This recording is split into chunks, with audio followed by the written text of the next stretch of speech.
The question I have for you, Dr. Burke, is Donald Trump the real deal? When the politics come to Alabama and we're voting in the presidential election, will Donald Trump still be on the ballot? Oh, yes. I think Trump will definitely be on the ballot. He's not out on this thing.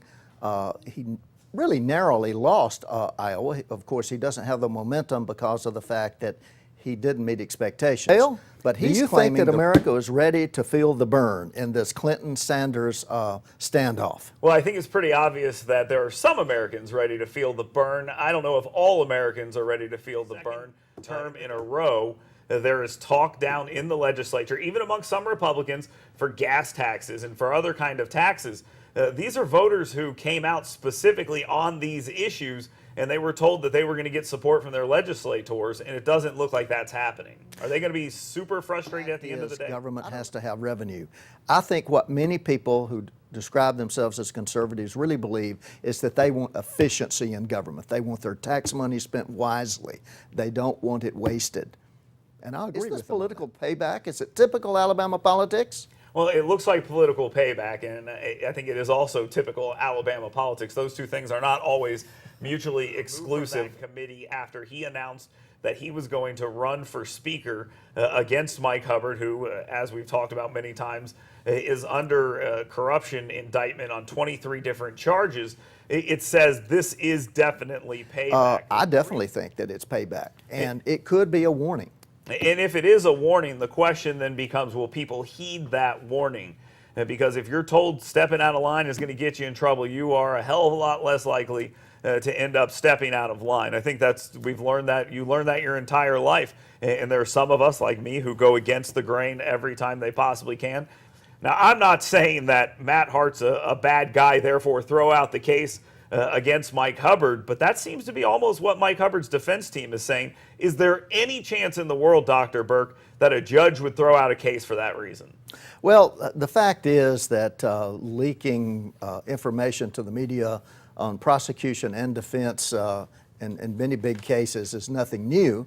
One of the things I find interesting is that the judge has not asked for or required a gag order in this particular case. Do you throw a case out because some things were not done properly, or do you let it proceed and let the chips fall where they may? Hubbard's entire strategy has been delay, delay, delay, delay, and he's delayed this thing I think as long as he possibly can. It's clear the judge seems somewhat frustrated by this, but this latest turn where we learned that there had been hundreds of conversations, and I'll just speak frankly to the audience and to you, Matt Hart called me, and he tried to intimidate me, so I know what it was like to be on the other side of this, where Baron Coleman, that talk show host out of Montgomery, was. And Baron Coleman's a slimy guy, there's no question about it. I mean, it's just reality. I got to tell the truth here. He's a slimy guy.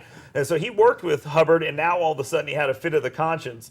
And I don't think that that's going to bode too well for Baron Coleman, Matt Hart, or Mike Hubbard. Well, one of the things is I never saw anybody that could intimidate my friend Dale Jackson. That's for sure. Coming up here in the next segment, someone who I've gotten into it with plenty of times. I think we tried to intimidate each other. Former Congressman and State Senator Parker Griffith will be joining us, and we'll talk to him about what he thinks about 2016, Alabama politics, and a whole lot more. Thanks for watching Guerrilla Politics. We'll be right back.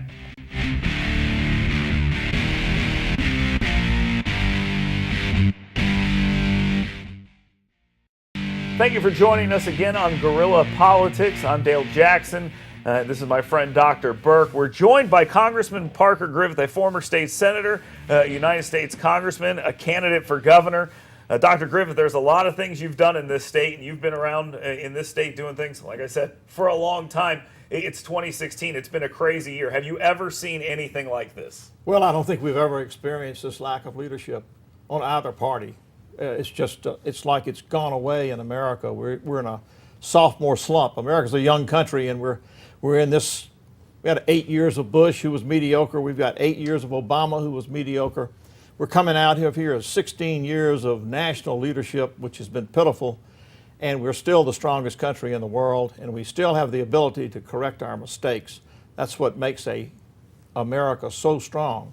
I think what we're having right now is a political nervous breakdown because of Trump and others, and we watch Hillary disappear and try to regain her strength. So it's entertaining, and thank God we've got the Super Bowl coming. But This is entertaining. You know, I wanted to ask you, you mentioned Hillary Clinton and Jeb Bush. If you were looking for leaders, those might be the people. But it appears on the Republican side, they have no interest in Jeb Bush. On the Democratic side, at least early on, we're seeing a lot of momentum for Bernie Sanders. Is there another leader in the race beside those two? Not beside those two, but I think the Republicans have a choice to reach back and grab John Kasich, who is well qualified. He's acceptable to independents. He's acceptable to a lot of Democrats, preferably over Clinton, definitely over Bernie.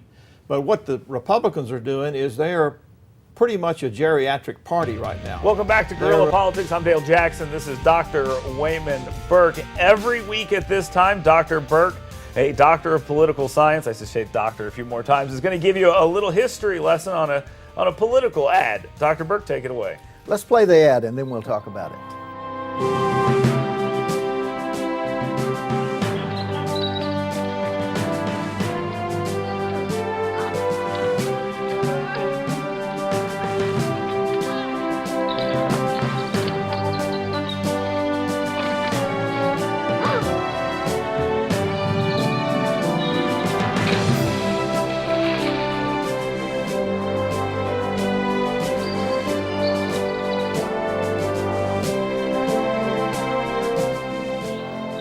This is one of the things that's wrong with American politics, trying to move people with ridiculous emotional arguments like this, and a visual of that power.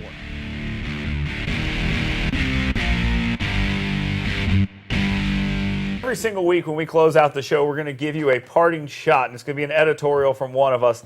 I'll go first this week. My parting shot is directed at Republicans. Folks, it's time for you guys to get serious. Here are your options: Trump, Cruz, or a member of the establishment. And I can't even give you a name because I don't know if it's going to be Kasich, Bush, Rubio, Christie. Those four guys need to get together and figure out which one of them it's going to be, because if it's two of them, it's none of them. And if you're a Republican voter or a donor or a supporter, you need to figure out which one of those guys you're going to get behind. So Trump, Cruz, or somebody else, because the simple fact is all these other guys in the race, that's going to lead to absolutely nobody. Thank you very much for listening and watching Guerrilla Politics. I'm Dale Jackson. This is Dr. Burke. We'll be back next week, and we hope you'll be able to join us every single week and on Sunday at this time.